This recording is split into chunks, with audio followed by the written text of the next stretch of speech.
parole à l'honorable Alipui Selano, président du groupe parlementaire Union des forces du changement.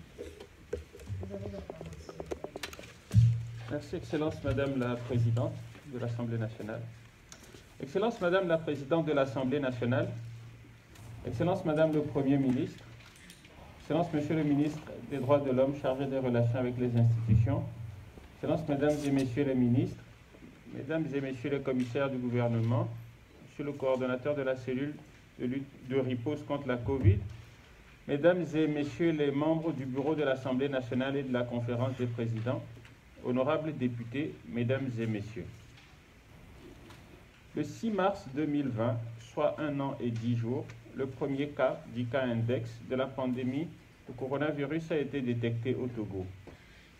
Le gouvernement togolais, la classe politique togolaise, toutes tendances confondues, et les populations ont depuis lors engagé une lutte sans merci pour réduire l'impact négatif de la pandémie sur les plans sanitaires, économiques et sociaux.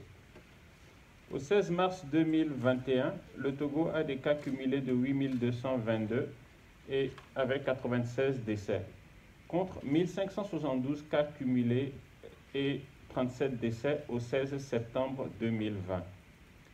Ce quintuplement du nombre de cas cumulés et ce triplement du nombre de décès ne sont pas des signaux qui indiquent que nous devons envisager de mettre fin aux mesures drastiques que les circonstances nous obligent à prendre pour le bien du plus grand nombre.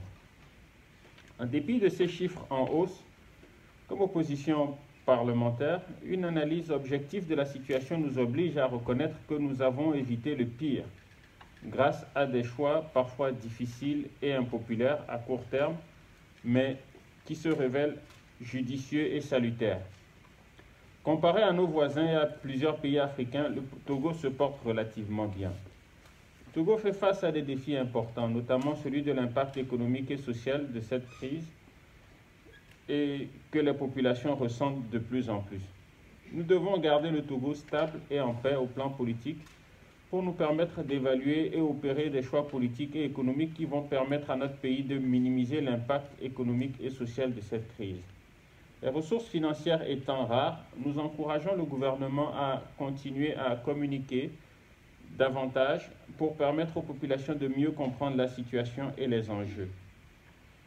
Nous l'encourageons également à privilégier, dans la mesure du possible, les mécanismes de taxation indirecte plutôt que directe, à accélérer les différents processus d'identification des populations pour faciliter le déploiement de mesures sanitaires et sociales, et à envisager de rendre permanents certains filets sociaux comme Novici pour soulager les couches les plus vulnérables.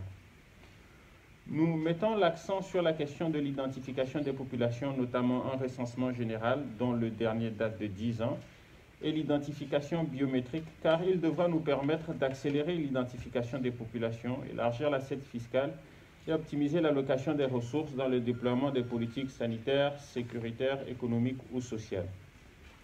Nous invitons le gouvernement à tirer le meilleur parti possible de la technologie en cette ère numérique, et ce dans les domaines de la santé, de l'éducation et de la finance.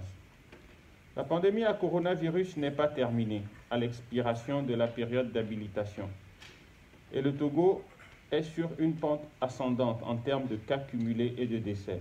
Nous n'avons d'autre choix que de poursuivre les mesures qui nous ont permis de limiter l'impact de la crise et de poursuivre dans une approche encore plus collaborative à travailler pour trouver des solutions auxquelles nous faisons face.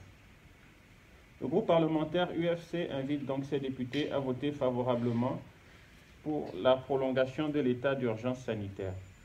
Je ne saurais terminer ce discours de consigne de vote sans féliciter et remercier tous les intervenants de notre système de santé et de sécurité, donc les médecins, les infirmières, les agents de santé et toutes les forces de défense et de sécurité, ainsi que la cellule qui coordonne la riposte contre la Covid et le gouvernement.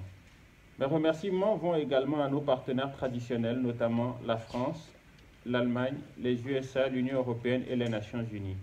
La santé comme la sécurité, c'est l'affaire de tous. J'invite donc les populations également à redoubler d'efforts et à respecter les mesures barrières. Il y va de notre santé et de notre bien-être à tous. Je vous remercie.